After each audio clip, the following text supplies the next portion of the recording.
আপনাদেরকে আমি একটু ফিলিস্তিনের ব্যাপারে সংক্ষিপ্ত সময় বলবো যে দেখেন, আমরা এখন হাত তুলে দোয়া করছি মুসলমান, আমরা কিছুই করতে পারছি না।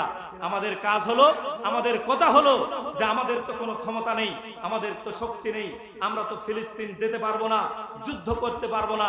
যদি যেতে পারতাম তাহলে না হয় আমরা যুদ্ধ করতাম, আমাদের এখন করার কিছু নাই। তাই আমরা আল্লাহর কাছে দোয়া করছি, আল্লাহ তুমি যেভাবে তোমার কাবাকে, বাইতুল্লাহকে যেভাবে রক্ষা করেছিলে আবাবিল পাখি দিয়ে, সেভাবে তাদেরকে ধ্বংস করে দাও। এই সমস্ত কথাগুলো আমরা বলছি কিনা, এই দোয়াগুলো আমরা করছি।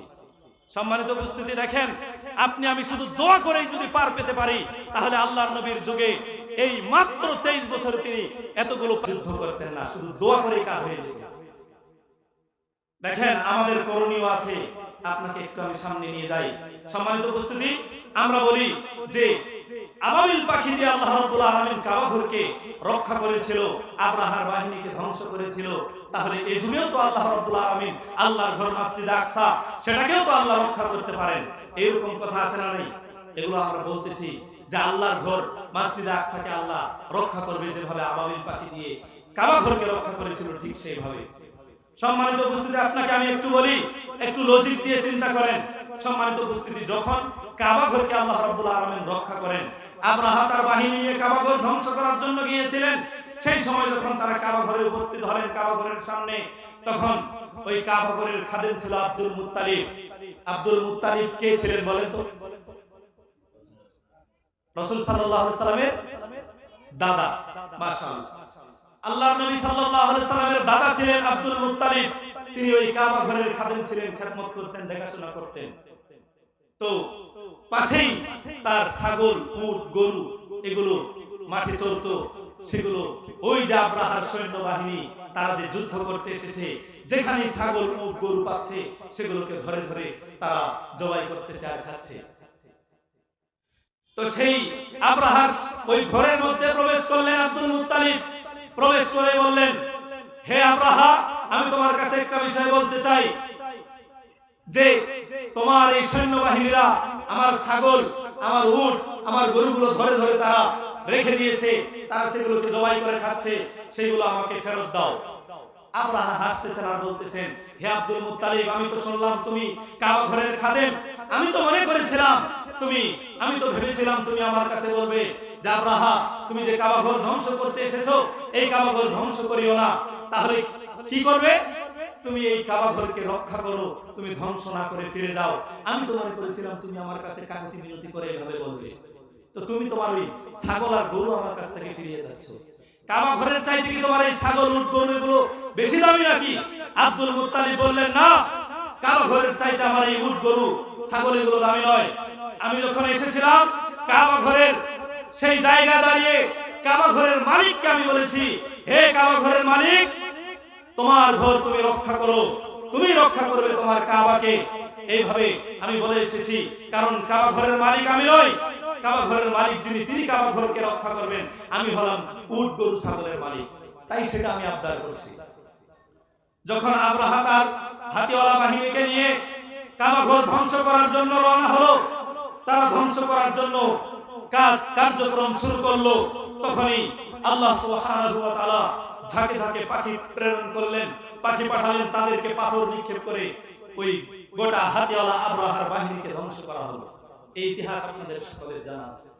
সম্মানিত উপস্থিতি, আমার প্রশ্ন এখানে নয়, আপনাকে আমি যেটা বলতে চাচ্ছি যে আল্লাহ সুবহানাহু ওয়া তাআলা যে তাদেরকে ধ্বংস করলেন, কেন ধ্বংস করেছিলেন? কেন ধ্বংস করেছিলেন জানেন? সেই যুগে মুসলমানদের, সেই যুগে ওই কাবা ঘরকে রক্ষা করার জন্য কোনো মুসলমান ছিল না। আব্দুল মুত্তালিব কি মুসলমান ছিলেন? তিনিও তো কাফের ছিলেন, যদিও তারা আল্লাহকে বিশ্বাস করত, আর 360 জন মাবুদের তারা পূজা করত। সম্মানিত উপস্থিতি, যখন এই কাবা ঘরকে আল্লাহ রাব্বুল আলামিন এভাবে রক্ষা করলেন আবাবিল পাখি দিয়ে, তখন পৃথিবীতে কোনো মুসলমান ছিল না। তাই আল্লাহ সুবহানাহু ওয়া তাআলা আল্লাহর ঘর মসজিদকে আল্লাহ তিনি নিজেই হেফাজত করেছেন, রক্ষা করেছেন। সম্মানিত উপস্থিতি, যখন আল আকসাকে ধ্বংস করার জন্য চালানো হলো, ধ্বংস করার জন্য প্রথম যখন আল আকসা মসজিদকে ভেঙে ফেলা হলো, প্রশ্ন হলো, এই যে আমাদের বাবরি মসজিদ ভারতের 1992 সালের আপনার 6 ডিসেম্বর যখন বাবরি মসজিদকে ভেঙে ফেলা হলো, সেই হিন্দুরা ভেঙে ফেললো, তখন প্রশ্ন করা হয়েছিল আল্লামা দেলোয়ার হোসেন সাইদি রহিমাহুল্লাহর নাম জানেন আপনারা? তাকে কোন এক ব্যক্তি জিজ্ঞাসা করেছিলেন যে আল্লাহ রাব্বুল আলামিনের ঘর তো এই আপনার এই বাবরি মসজিদ, সেটা তো আল্লাহর ঘর, আল্লাহ যেভাবে কাবা ঘরকে রক্ষা করেছিল এখনো তো বাবরি মসজিদকে রক্ষা করতে পারেন আবাবিল পাখি দিয়ে, আল্লাহ কি পারেন না? তিনি তাকে এভাবে প্রশ্ন করলেন। যখন তাকে প্রশ্ন করা হলো তখন তিনি জবাব দিলেন, শোনো, আল্লাহ যখন ওই কাবা ঘরকে রক্ষা করেছিলেন আবাবিল পাখি দিয়ে, তখন পৃথিবীতে কোনো মুসলমান ছিল না, তাই আল্লাহর ঘর মসজিদকে আল্লাহ নিজে হেফাজত করেছেন, রক্ষা করেছেন, তিনি নিজে সেটাকে হেফাজত করেছেন। কিন্তু যখন প্রথম মসজিদে আকসাকে আপনার আগুন জ্বালানো হলো, তখন আপনার 1969 সালের 21 আগস্ট যখন আগুন জ্বালানো হলো, তখন আল্লাহ সুবহানাহু ওয়া তাআলার একটি গুরুত্বপূর্ণ মসজিদে আকসা, সেটাকে আল্লাহ বাঁচালেন না, রক্ষা করলেন না। কেন রক্ষা করলেন না জানেন? সেই সময় আল্লাহ সুবহানাহু ওয়া তাআলার এই মাটিতে মুসলমানের সংখ্যা ছিল 70 কোটি। পৃথিবীতে মুসলমান কত ছিল? 70 কোটি মুসলমান পৃথিবীতে জীবিত ছিল। তা আল্লাহর কিসের দায়? যেই মুসলমানের ঘর মসজিদ ধ্বংস করা হচ্ছে, সেই মসজিদকে তারা রক্ষা করবে, মুসলমানদের দায়ভার।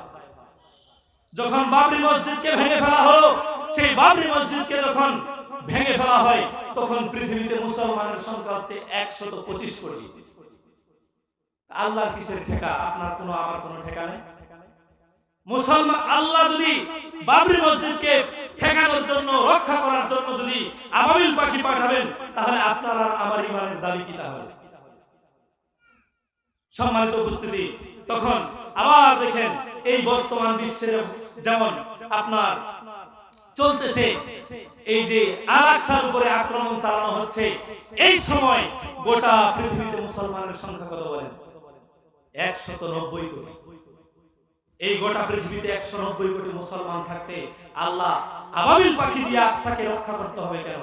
তাহলে যদি আল্লাহ রাব্বুল আলামিন আল-আকসাকে রক্ষা করতে আবাবিল পাখি পাঠাতে হয়, তাহলে আল্লাহ রাব্বুল আলামিন সবাইকে ধ্বংস করে দিবেন। আপনার আমার ইমানের দাবি তাহলে কি বলেন? সম্মানিত উপস্থিতি, বলছিলাম তাহলে আল্লাহ রাব্বুল আলামিনের এখন ঠেকা পড়েনি, এখন আপনার আমার ঠেকা এই মসজিদ আকসাকে রক্ষা করার জন্য, আপনার ঈমান আপনাকে সেখানে গিয়ে রক্ষা করার জন্য, আল-আকসাকে রক্ষা করার জন্য আপনার ঈমান আপনাকে সেখানে নিয়ে যাবে। সম্মানিত উপস্থিতি, আপনি বলছেন যে আমি এখান থেকে কিভাবে যুদ্ধ করব, আপনার করণীয় কি কি শোনাই? আপনার করণীয় অনেক কিছু আছে।